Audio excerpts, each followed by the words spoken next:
മഹാരാഷ്ട്രയിൽ തെരഞ്ഞെടുപ്പിലെ കനത്ത പരാജയത്തിന് പിന്നാലെ മഹാവികാസ് അഘാഡിയിൽ തർക്കം. സഖ്യം ഉപേക്ഷിക്കുകയാണെന്ന് സമാജ്വാദി പാർട്ടി.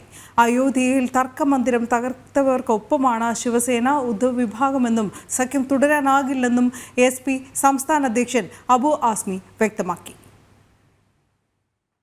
മഹാരാഷ്ട്ര നിയമസഭാ തെരഞ്ഞെടുപ്പിൽ ദയനീയ പരാജയം ഏറ്റുവാങ്ങിയതിന് പിറകെ കോൺഗ്രസും ശിവസേന ഉദ്ധവ്, NCP ശരത് പവാർ, SP തുടങ്ങിയ പാർട്ടികൾ ഉൾപ്പെട്ട മഹാവികാസ് അഘാഡിയിൽ തർക്കം രൂക്ഷമാവുകയാണ്. പ്രതിപക്ഷ സഖ്യത്തിൽ നിന്ന് പിന്മാറുകയാണെന്ന് സമാജ്വാദി പാർട്ടി വ്യക്തമാക്കി. തോൽവിക്ക് പിറകെ ശിവസേനയും ഉദ്ധവ് താക്കറെയും തീവ്ര ഹിന്ദുത്വ നിലപാട് തുടരുകയാണെന്ന് SP മഹാരാഷ്ട്ര സംസ്ഥാന അധ്യക്ഷൻ അബു ആസ്മി വ്യക്തമാക്കി. അയോധ്യയിൽ തർക്കമന്ദിരം തകർത്തവർക്കൊപ്പമാണ് ശിവസേനയെന്നും അവർക്കൊപ്പം സഖ്യത്തിൽ തുടരാനാകില്ലെന്ന് അഖിലേഷ് യാദവ് ഉൾപ്പെടെ പാർട്ടി നേതൃത്വത്തെ അറിയിച്ചതായും അബു ആസ്മി പറഞ്ഞു. അയോധ്യയിൽ തർക്കമന്ദിരം തകർത്തതിനെ അനുകൂലിച്ച് ഡിസംബർ 6-ന് ശിവസേന ഉദ്ധവ് വിഭാഗം പരസ്യം നൽകുകയും നേതാക്കൾ സമൂഹമാധ്യമങ്ങളിൽ പോസ്റ്റിടുകയും ചെയ്തിരുന്നു. ഇത് സഖ്യത്തിൽ തർക്കത്തിന് കാരണമായി. കൂടാതെ പിളർപ്പിന് ശേഷം നടന്ന ആദ്യ നിയമസഭാ തെരഞ്ഞെടുപ്പിൽ ഉദ്ധവ് താക്കറെയ്ക്കും ശരത് പവാറിനും ശക്തി തെളിയിക്കാനായില്ലെന്ന ആക്ഷേപവും മഹാവികാസ് അഘാഡിക്കുള്ളിൽ തന്നെയുണ്ട്.